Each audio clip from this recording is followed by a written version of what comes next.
Welcome to Conversations with a Wounded Healer. I'm your host, Sarah Bueno. I'm a psychotherapist, teacher, consultant, and most importantly, a wounded healer living and working in Chicago, Illinois. On this show, I interview folks in a variety of healing professions, and we discuss the intersectional journey of healing self while caring for others. We're not just focused on individual healing, but also healing on the collective level from white supremacy, late-stage capitalism, and the patriarchy. Thanks for joining us. All right, y'all, we've got some heavy shit happening in the world right now. As I'm recording this, Putin has just begun invading Ukraine, and we've talked so much about, power and examining our power and, having a right relationship to power. And this is just a disgusting display of how patriarchal power hoarding literally kills people. I know I have a lot of people in my life that it's impacting personally, and it's clearly affecting, the collective anxiety, and my own anxiety has been heightened from that as well. My dear BFF, Olivia Budries, just texted me actually this morning, and she encouraged me to share with everybody that whoever identifies as a healer or a light worker, we are called to send love to all the hearts that need transformation. You might be thinking that's stupid. We're not just doing love and light. What does that do? But truly, in all seriousness, our collective energy really does have transformational power. There's not a lot we can do otherwise, right? If you are listening to this in the US, unless we're going to fly over there and help Ukraine ourselves, there's really nothing that we can do. So the more of us who are able to concentrate our energy on this specific crisis, it really, truly will be better for the whole world. So please join me in a moment of silence, and I ask you to gather all your powerful energy and direct it towards Russia and Ukraine.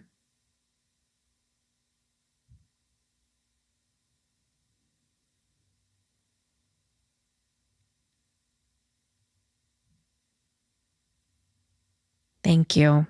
And if you can, I really encourage you to add this to your own daily personal meditation time, because again, I do think that our collective energy and our call for transformation through love really, really makes a difference. Now on to today's guest. Shelby Leigh has nearly 15 years of clinical practice, a master's degree in somatic psychotherapy, 2 coaching certificates, and numerous trainings in the somatic treatment of trauma. Between her own journey with complex PTSD and supporting thousands of students and clients, she is ignited by supporting folks across the globe to be able to support themselves and the people they work with to move from simply surviving to truly thriving. A former licensed psychotherapist, now coach and consultant, Shelby teaches trauma awareness to coaches, therapists, healthcare professionals, and organizations worldwide. Please enjoy my conversation with the lovely Shelby Leigh. I cannot believe it, but Conversations with a Wounded Healer is turning 5 years old this month, and we're nearing our 200th episode. If you've been with me for a while, you know this podcast has been an instrumental part of my own healing journey. And now I'd love to hear how it's been a part of yours. For our 200th episode, I'd love to include your voice as well. Go to speak-2.us/convos with a wounded healer and leave me up to a 60-second voicemail about how this podcast has impacted you. For our 200th episode in November, I'll include your message in our episode. That again is speak-to.us/convos with a wounded healer. I can't wait to hear from you. Hello, Shelby. Welcome to Conversations with a Wounded Healer. Hi, I'm so happy to be here. Yeah, I'm excited to get to know you. I know. We actually don't know each other at all. And it kind of feels like we're on a blind date. So I'm a little bit nervous. Yes, that happens a lot on here. And usually we fall in love very quickly. So I'm not nervous. Okay, great.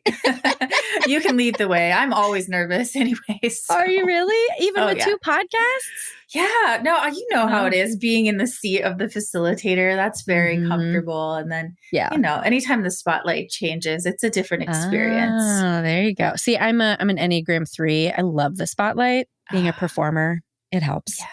I'm a 4. I'm a 4. Oh, so I yeah. Oh, yeah. Then no one's going to understand you. So right? Nobody will actually see me. They'll just project their own stuff all over. Yep. Oh, funny. Yeah. Well, anyway, we're already digging into it, but you want to tell people more about who you are and what you do?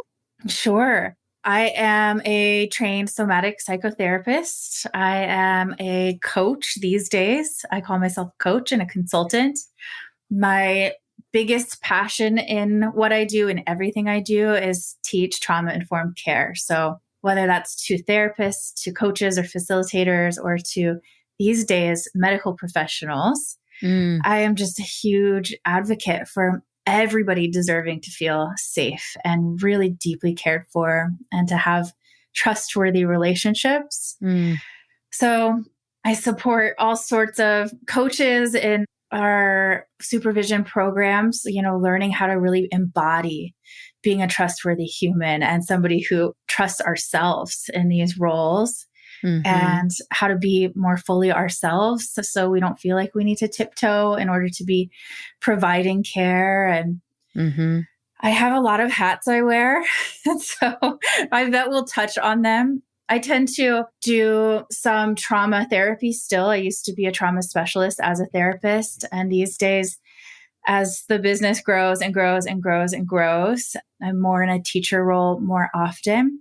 And I've just been starting to bring in nervous system regulation to business coaching, to people who are therapists becoming coaches or coaches blowing up their businesses, and recognizing that it's hard to feel successful when we don't feel safe. Right. And so we work with our nervous systems to let them come into visibility in their own time. So I wear a few hats. Yeah. There's so much in there I want to talk about. And I want to put a bookmark on going from therapist to coach, because that's a big trend that's happening right now that I'd love your perspective on. But before we do that, let's get your therapist origin story, because we all love a good origin story. How'd you become a therapist and why? Yeah. I mean, how much time do you have, really? Right. It started the day Shelby was born.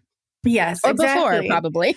It really did start before. Generational trauma is a real deal.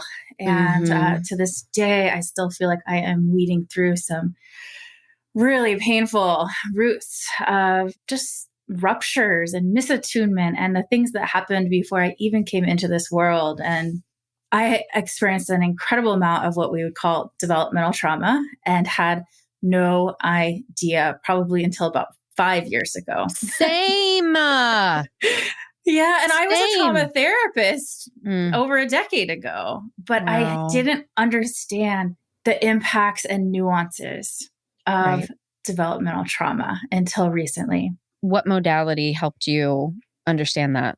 Somatic Regulation and Resilience with Stephen Terrell and Kathy Kane. They wrote that book together called Nurturing Resilience. They both came through somatic experiencing. They were trainers in that realm, and they realized there's something here that we're missing. Somatic experiencing is great, and there's still something that isn't getting touched. And I even have goosebumps saying that, because that's how I felt. I was so trained, so many trauma trainings, all somatic.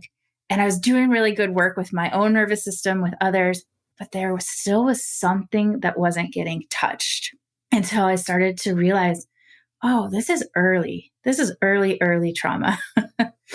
And we can't heal it with words, unfortunately. Yeah. I think that's how NARM really got started too, because that's what I was trained in for developmental trauma. And Larry was like a protege of Peter Levine. And then, I think he said the same thing, right? Something is missing. We need this developmental piece. I wish there were a website where all of the different trauma modalities were listed and like what types of trauma that they worked with, because I want to get trained in every single one of them, I think. I feel like so many of us want that website so bad, included with an ethics board and a whole bunch of things. It's got to happen soon. Right? Yeah. Yeah. Well, anyway, back to your story. So you found out you had developmental trauma.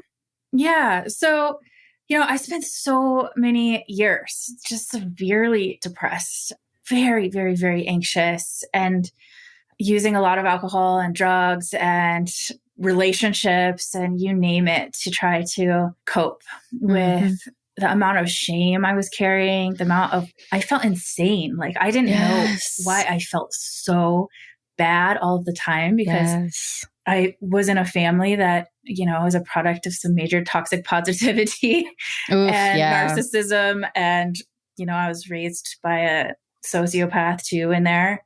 And wait, did we have the same family? Yeah, I don't know. Are we sisters? Okay, keep going. Yeah, one of those stepdads did a real number. But I felt crazier and crazier. And the people around me were like, we don't know why you feel so much. How could you possibly be hurting? We have this perfect life and these perfect circumstances, and it's got to be you. And so I just drown. I was just drowning forever, and the longer it went on, the more broken I felt. And I was a seeker, fortunately. I just, I'm a 4 on the Enneagram. So I really needed to know what was missing. And I just didn't stop, and I found Buddhism really, really early in my path. I was 22. Wonderful. And that was the first time the light kind of came on. And I was like, oh, I'm not alone. People suffer. This is a thing. And I started practicing meditation pretty adamantly. However, looking back on it, I was just re-traumatizing myself the way I was meditating. Oh, sorry, will you talk about that, traumatizing yourself with meditating? Because that might be important for some listeners to hear. Yeah, that's why I do what I do now, because I wasn't receiving meditation instructions in a trauma-informed way. And nobody knew that I was sitting on the cushion having flashback after flashback after flashback. And I was reliving the past over and over and over again. And I was thinking it was healing to do that, to be able to just sit with the discomfort of the fright and the terror. And that if I had enough compassion for it or forgiveness, that I would heal somehow. And I ended up just reliving those experiences again and again. And that meant my body was experiencing it over and over. So I lived in this constant state of activation. And it brought me some peace in some ways, but there were still those parts of me that were so overwhelmed by what happened that when I'd sit down on the cushion, they were right there. And the way that, my community it was just practice more, just sit in silence more. And the last thing I needed was silence. I lived in a silent family far away from everyone else in my house, silent in my room. I got quieter and quieter over the years. And so it reinforced, I have to do this by myself. And it's such a 4 thing. Oh, God. Oh, man. Yeah.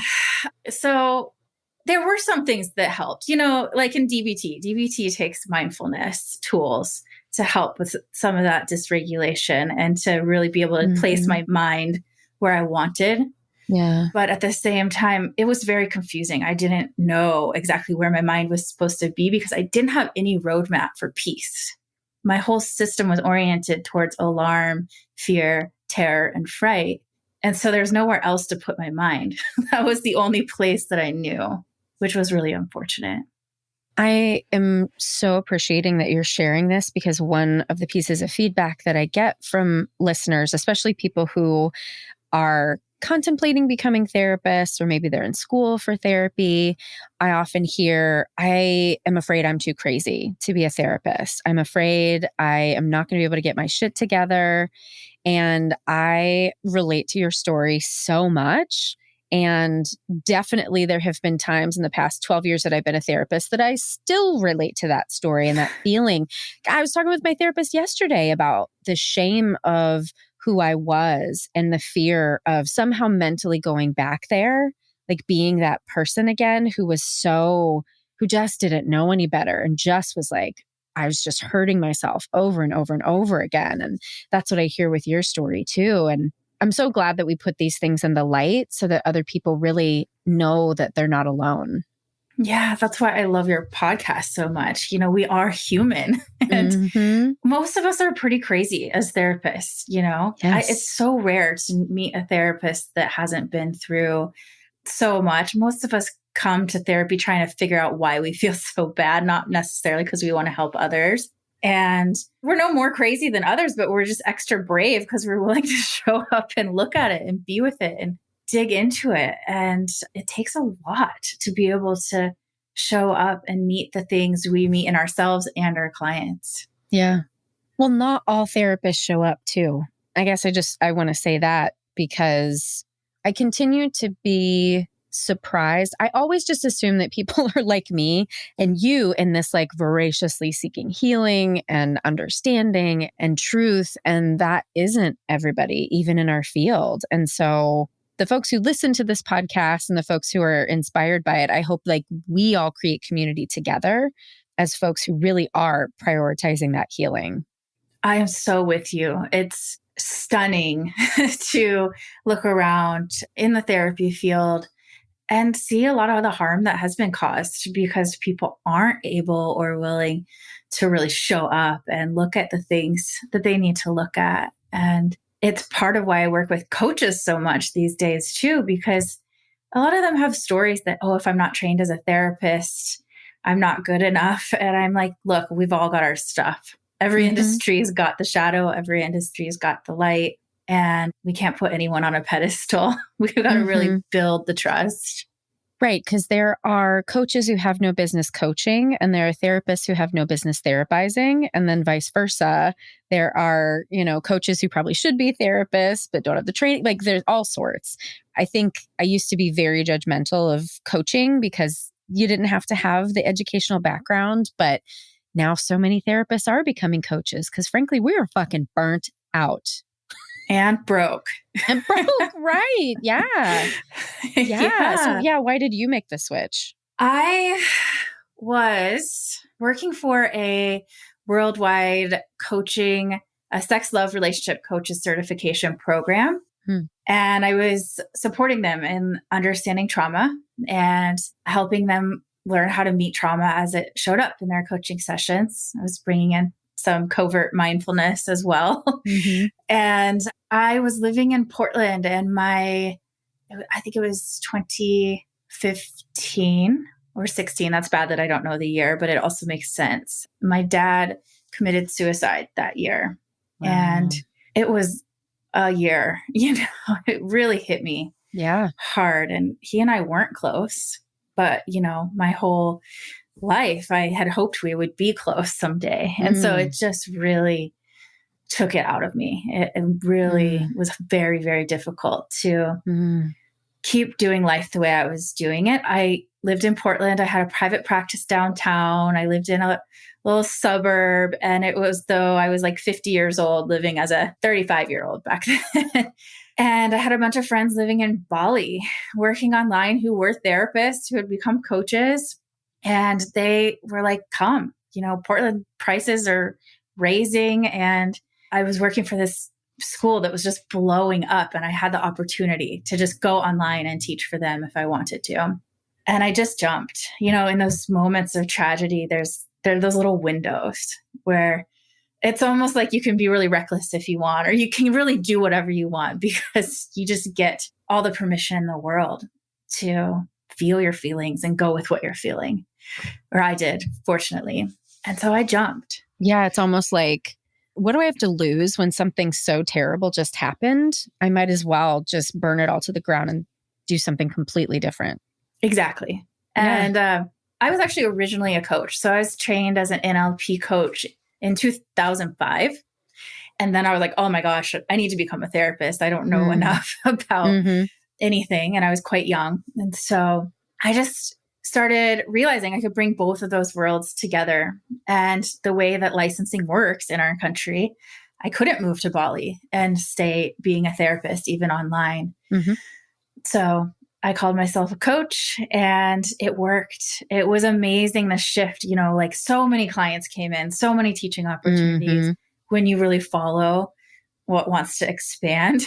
And I still waver. I just took a bunch of continuing education credits thinking I might want to get my license back.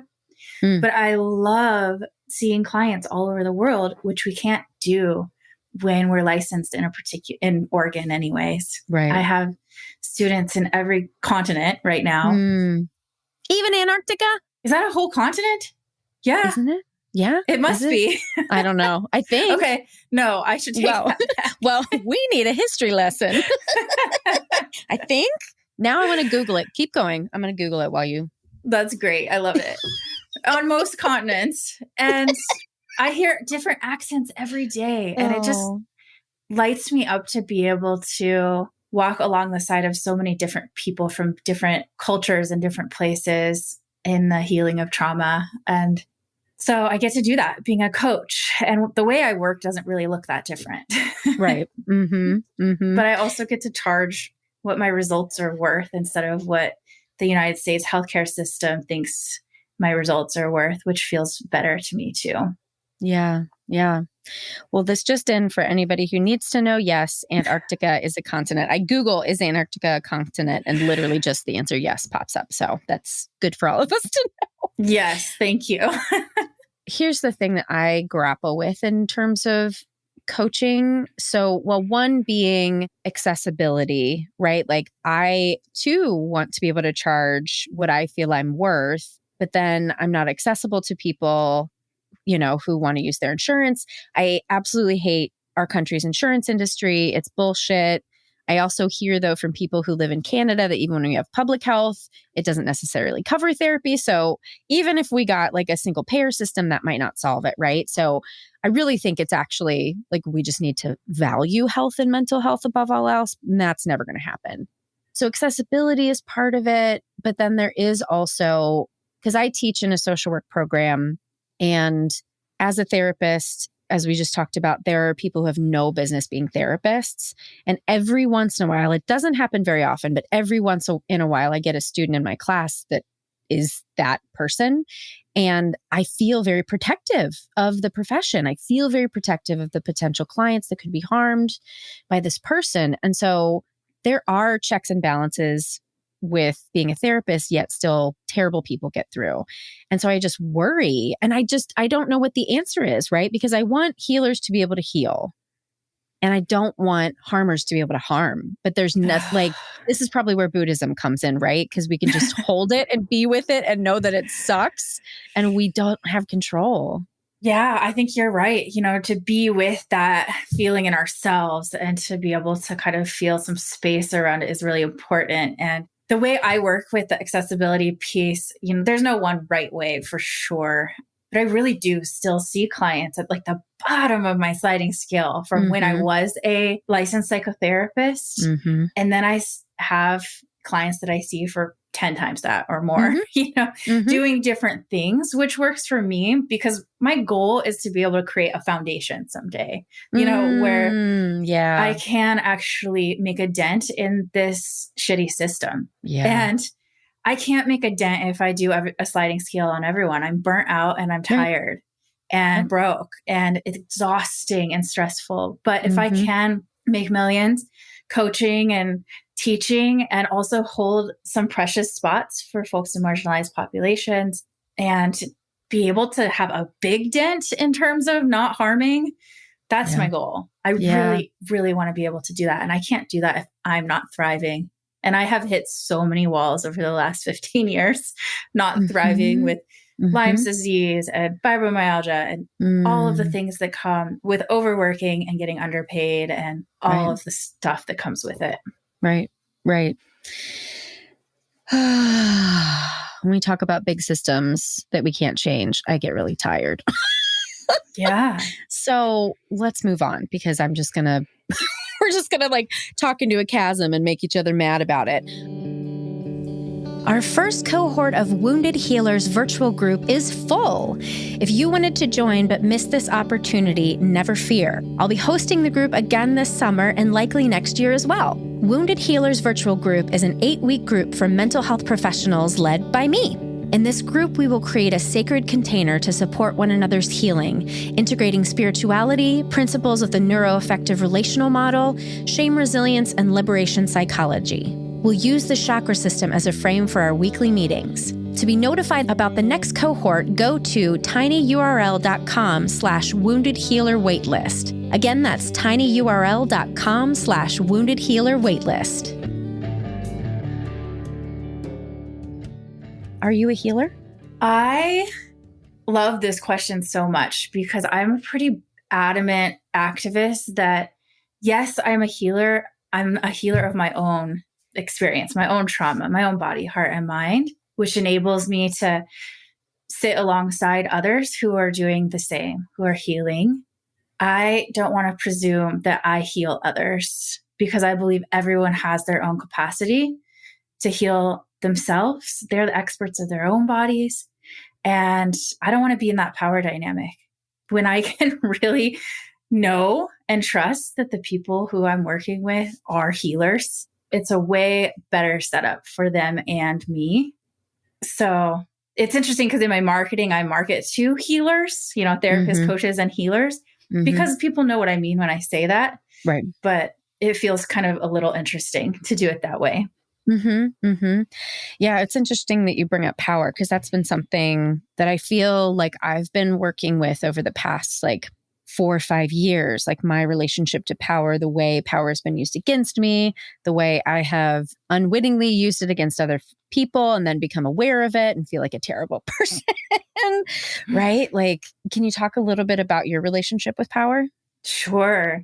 Yeah. I mean, I'm a big advocate of what David Emerson teaches about. Do you know David Emerson? Mm-mm. He runs the trauma-informed yoga trainings, and he talks about sharing power with our clients. There is an inherent power dynamic. Anytime someone's coming up to us for providing care, they're handing us money, they are wanting help. And so there's that power dynamics already there.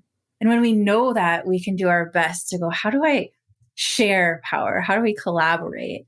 And to me, it's just so important to always be checking that, always be getting consultation around that, because there's so many ways my insecurities or my ego or you name it, patriarchal culture come in and blindside me, how I've been conditioned and programmed. And I'm on a power trip I'm not aware of.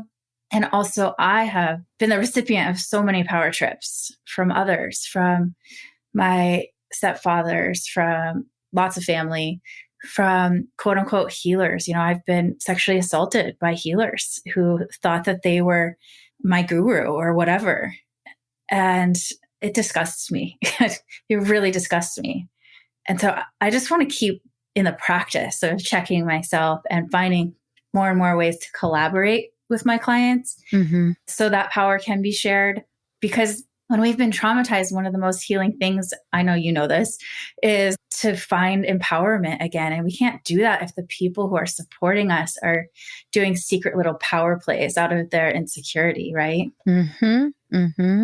Yeah, accountability. That's what I'm really recognizing. And, in spaces, I'm just thinking about these healers, these people who've been gurus to you. Who were they accountable to?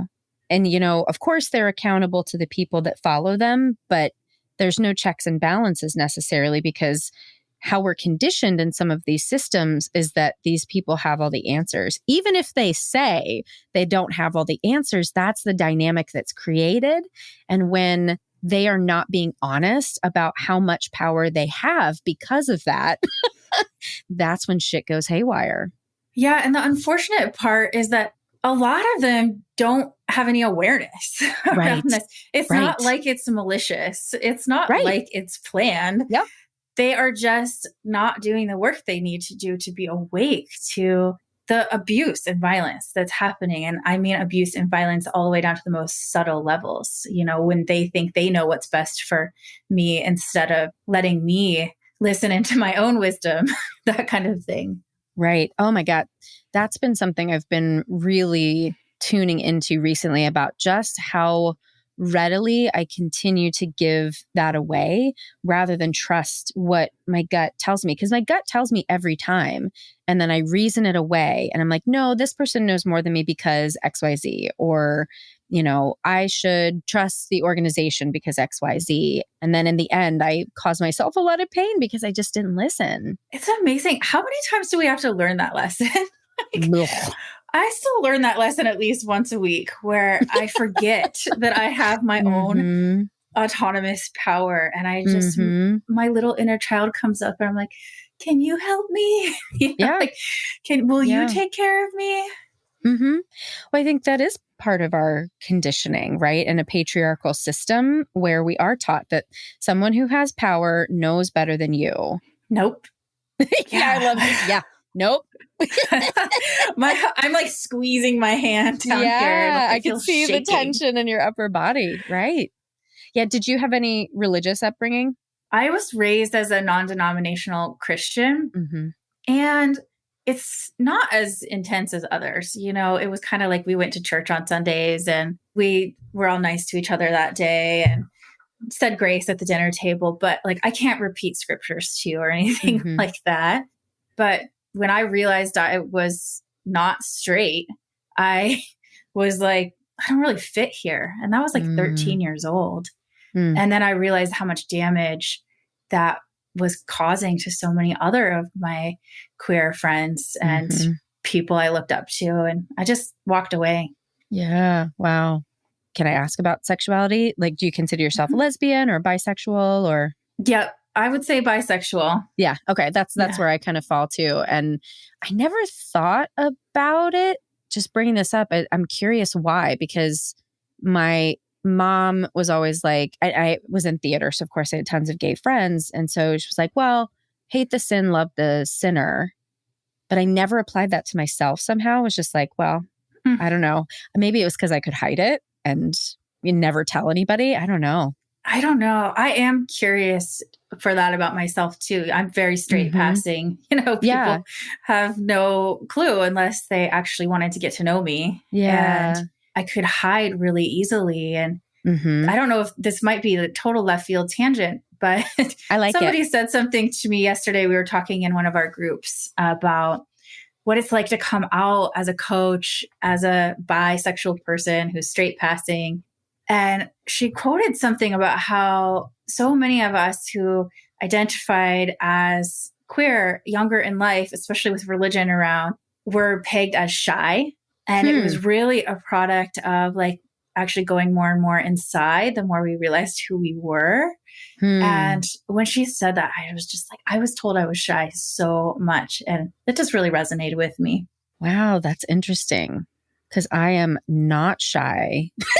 I've never been accused of being shy, but my struggle was always, I couldn't internalize my emotions. I was an externalizer for everything.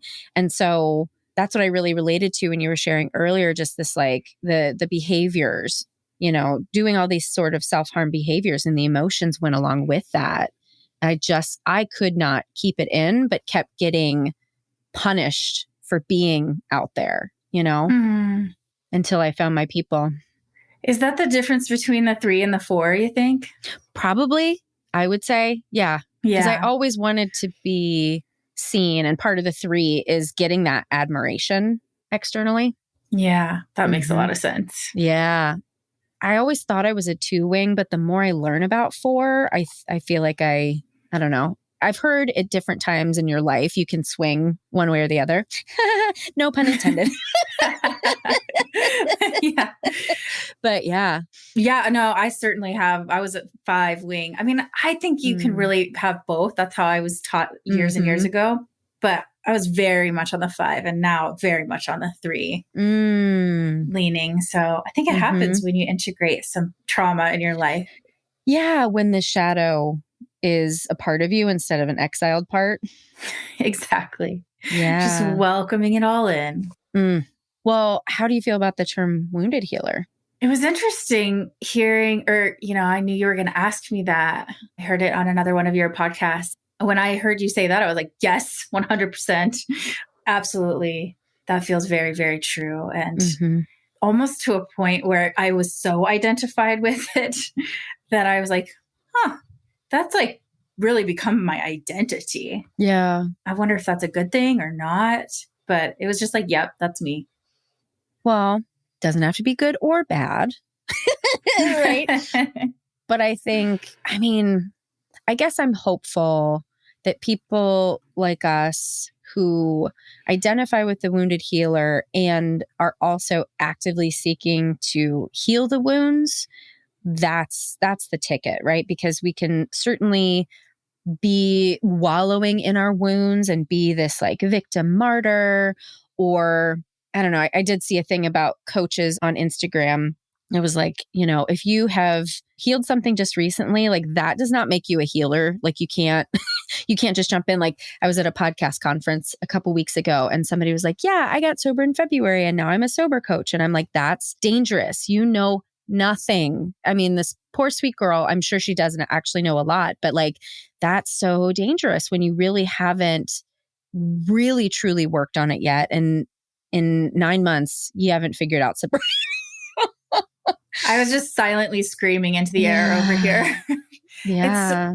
It's honestly why I do what I do, because I see so many people so excited about, I just healed this thing. I want to help someone else feel as good as I do. Right. And they're so fresh and so new and have not been trained. And to me, being trained is the hours, the hours of seeing clients after the training. I don't know about you, but the 3,600 hours we had to have to get licensed, that was where I learned. That was where I learned everything I knew. And so I see people who can do it. They just put a coaching thing on their door or their website and that's it. And so I was like, I have to help instead of hate them, instead of just be mad that this is happening. I have to help because they're going to do it anyways. And so I have a supervision program for coaches and therapists. I like that. And they come every single week. And it looks very much like the therapy supervision I received. It's deeply loving, deeply somatic, very connected. And 99% of the time we're working with countertransference. Yep. And that's their training. That's how they're learning. And I feel good. I feel an integrity knowing that they are the kinds of people that care enough about not harming, that they're willing to be vulnerable in these intimate groups. They're willing to lean into each other. They're willing to grow and learn instead of just be out there fresh out of treatment and trying to help people, because that can be really harmful. So this is my activism. Yeah. Yeah.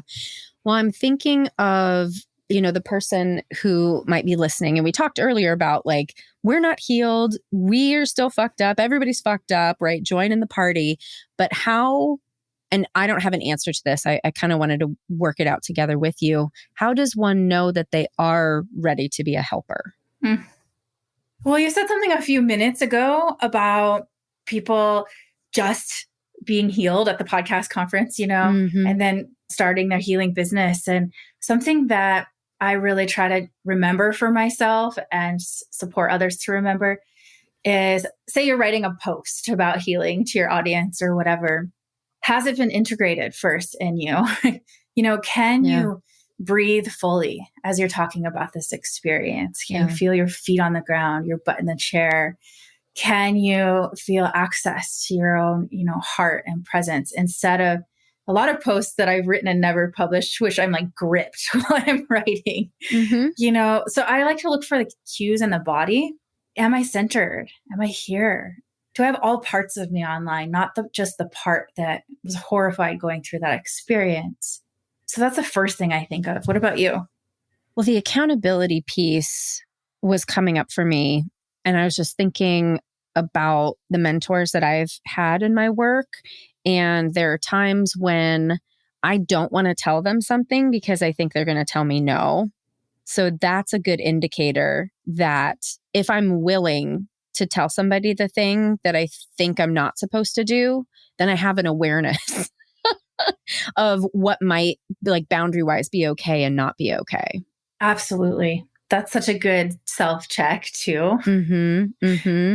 Yeah, like every time I tell my WA Workaholics Anonymous sponsor something, I'm like, I don't want to tell you this because you're going to make me do something about it. But I have to, because this is the work we're doing, right? Yeah, we have to be able to do that. And for me, it's personally a non-negotiable. I've been in this business for 15 more years now. I get consultation every other week. And there were so many years in there where I just thought I knew it all. I didn't want feedback from anyone. I was the smartest kid in class, whatever. And the more I'm in this industry, the more consultation I want. The more I'm like, I couldn't possibly have this. The stuff that comes at me and happens in sessions, I could have never been trained how to be with this. I need consultation. The human psyche is wild. So people that are willing to really lean in and be transparent about what happens in themselves, the insecurities that come up or whatever, and what happens with the clients, I think that's an indicator that we're ready to be mature enough to step into the work. Yeah. Yeah. Willingness and openness and humility. Mm-hmm. Again, I'm a tangent lady. I see so many people, they're like, well, I can't afford consultation because I'm in my business mastermind and I'm building my business. And to me, I'm going, if you built your skills and trusted yourself wholeheartedly, you wouldn't need to pay that 10 grand on the mastermind because the integrity just shines through, the alignment shines through. And I feel so sad seeing so many people just pay so much money to build their businesses, but their businesses don't get built. Because they don't have a foundation. The foundation, exactly. And it's just so key to having it be easy to build a business. Exactly. I'm guessing that you are similar to me in the business that I built. All of it just kind of happened. Like I didn't set out to have a group practice. It just kind of naturally happened. And now I'm getting the business consultation and realizing, because it's so easy to start a business, it's really hard to sustain it. And it's really hard to like keep it at a level where I can make it a really good workplace for employees too, you know? And so now is the place where I'm like, okay, everything that I naturally knew how to do, I have exhausted that. And now I need help for the rest of it to make sure that it can flourish. Oh, I'm so glad I'm not alone. Yeah, that's where I'm at. I'm having a really hard time being a team leader with everyone who's on my team. And yet my whole business grew really slowly by itself, like in the perfect way for my nervous system. And it just got bigger and bigger and bigger. And now I'm at this place where it's like, no, I can't actually work as much as is being asked of me, especially like the kind of therapy, coaching, deep nervous system work. And I can't do it without people working for me. And I have had a team for a long time, and the team is getting bigger and bigger. And now I'm learning, like, I'm a shitty team leader. I have intense amounts of ADHD, and I want all the projects done right now. And I don't therapize the people I work with, and they get their feelings hurt. And it's like, it can be such a shit show. It can be really beautiful. But I'm like, now is where I need to up level my training in this piece. Wow. Same. I think we were sisters, probably. We've clearly grown up together and we didn't even know it. That's very possible. Yeah. Where did you grow up? Near Cincinnati. Well, I grew up in Oregon, so probably not, but who knows? I'm pretty sure my dad had some children elsewhere. One day, 23andMe will reveal a surprise. I imagine. Oh, wow. Boy. Anyway, I digress. So we're coming to the end of the hour, and I want to make sure that you can talk about how people can find you and what sorts of groups. I know you're doing different things at different times, so just tell us everything. Okay. Yeah. So, I mean, let's see. I have 3 main programs. One is called Creating Safer Space. It's one of those easy to access programs for anybody who's facilitating anything who wants to be trauma informed now, where they're just bite-sized pieces, discussions, things to think about, ways to be, practices to really help regulate our nervous systems as care providers, an awesome community of people around the world who are sharing their challenges. They've got their questions. It's a self-paced course usually, but we're actually shifting it. So we're going to be doing intimate 6 weeks twice a year so that I'm just really there as people are learning this. That'll open again in April. We have Embodied Coaching Experience, which is a 10-month program where people come in and receive supervision. There's 15 people in each group. There's a couple of different groups. And about 10 people show up each time. So it feels really intimate. And it's exactly what we've been talking about today. We share about our clients confidentially. We share about the stuff that comes up as we're learning and practicing with our clients. Mm-hmm. It's always a practice forever. Also, a lot of business stuff gets shared and explored there too, because it's really not separate. So few of us actually got that training. So that's a really sweet program. And it's also about learning trauma-informed care and how to be embodied in our wisdom, in our practice. And then I have my newest program that just came out is Creating Safer Healthcare, which is for medical providers. And I'm really hoping to find a way to get it out into the world. So far, I don't have any people I'm connected to in that industry. But some doctors took my Creating Safer Space course and they were like, you need to create this for doctors. So that one's out there. And then there are, individual ways to work with me in terms of business coaching, consults. I do a lot of trainings, for various clinics and wellness providers and various coaching programs around the world. So you can just reach out to me and see if it's a good fit. And all of the information is on my website, which is Shelby-Leigh, Leigh.com. Awesome. Any social media you want to drop? I've got all of them. All of them. You can find me on LinkedIn, Instagram, fierceheart.shelbyleigh, Facebook. And then I have 2 podcasts. One has just completed. That one was called Revolutionary Love and Resilience. A lot of stories between my colleague Myra Holtzman and myself about working with clients. And then my other most recent podcast is called Relationship as Medicine. So it's all about how, as care providers, we can know that the relationship is one of the most healing parts of healing trauma, whether we're specifically trauma care providers or just leading a breathwork workshop. The relationship creates a lot of safety. Yeah. Awesome. Amazing. I'm so glad we got to meet. Me too. You'll have to come on my podcast sometime. Yay! Absolutely. And I'll one day again come to Portland and hang out. Great. I'm in Bend, but it's is that far? I don't know Oregon very well. It's 3.5 hours from Portland, but you'll want to come here. Okay. I will put that on the docket. Awesome. Well, thank you so much. Thanks for all the work you do. I can just feel the embodiment and the, what's the word? Like the authenticity and the depth that you're bringing to what you do. And I appreciate healers like you. You too. Thank you so much for the work you're doing. And it's so rare that I'll listen to someone's podcast and in the first 5 minutes, I'm like, who is this? You feel so fierce, grounded, and soft all at the same time. Those are obviously my projections, but I'll take if that resonates. It does. I'll take it. Thank you. Yeah. Thanks so much to Shelby for being our guest today.